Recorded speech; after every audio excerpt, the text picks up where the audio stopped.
Today, we are diving into a poem that is so confrontational, it literally tells some of art history's biggest names to get lost. We're going to break down the rage simmering just under the surface of these things paintings and decode the powerful message in a poem called Don't Talk to Me About Matisse. Right from the jump, the poem doesn't invite you in. It puts up a wall. It says, "Don't talk to me about Matisse, don't talk to me." The tone is just instantly sharp. It's dismissive. This isn't setting up a friendly chat about art. It's a furious rejection of the whole thing. And that's the big question here, isn't it? Why is there so much anger aimed at artists who are celebrated for their incredible beauty and innovation? I mean, what could painters like Matisse, Van Gogh, and Gauguin have possibly done to deserve this? Okay, so to get to the bottom of this accusation, we've got to first understand the accuser, the poem's deliberately angry voice.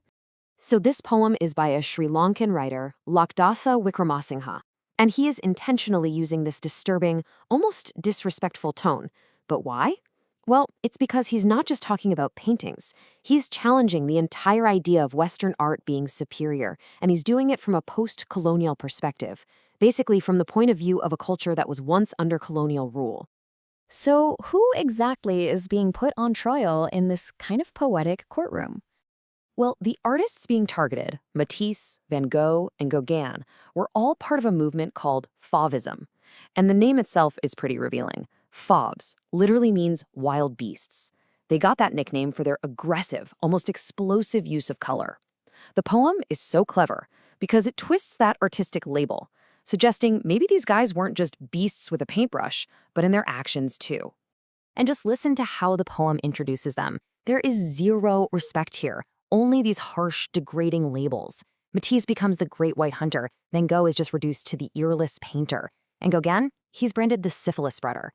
They're immediately set up as villains, completely stripped of all their artistic glory.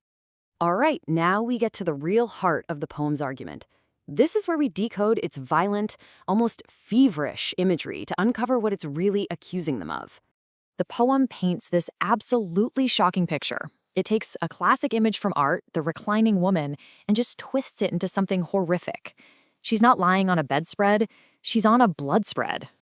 Now, this line is seen as a direct jab at Matisse's famous paintings of nudes. It basically reframes a scene of artistic beauty as one of pure violence. It's suggesting that the serene image we see in the painting is hiding a really brutal reality, the exploitation of native models by colonial artists. And then we get this line, directly accusing Matisse of a violent act. The image is so bizarre and unsettling. A gun with two nostrils. It kind of merges the mechanical with something animalistic and sinister. Now, this is just brilliant and absolutely devastating. The key here is the wordplay on shot. See, an artist shoots a picture, a hunter shoots a gun. The poem collapses those two meanings into one. In the very act of creating his art, the artist is simultaneously destroying his subject. The attack on Gauguin is every bit as vicious. He's not only linked to disease, but to the sacrilegious act of crucifixion. I mean, that is a profound violation. So what's behind all this? Well, the poem's labels of syphilis spreader and crucified are seen as direct accusations of sexual exploitation. The argument is that for artists like Gauguin, their colonial power was basically a tool they used to prey on native people, a devastating abuse of that power. From here, the poem zooms out. It pivots from the artist's studio to the harsh reality of the colonized village. This slide really captures the poem's central conflict. On one side, you have the European studio, a place of high art where a nude woman reclines forever. And on the other, the colonized village, where whitewashed mud huts were splattered with gunfire. The poem forces us to see that these two worlds aren't separate at all. They are deeply, tragically linked. So, when the poem talks about murders, it means something so much bigger than just physical death. It's accusing them of cultural murder, the total destruction of traditions, of community, the shattering of an entire way of life under the violence of colonialism.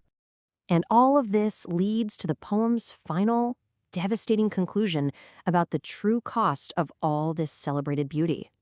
And here it is, the line that ties it all together.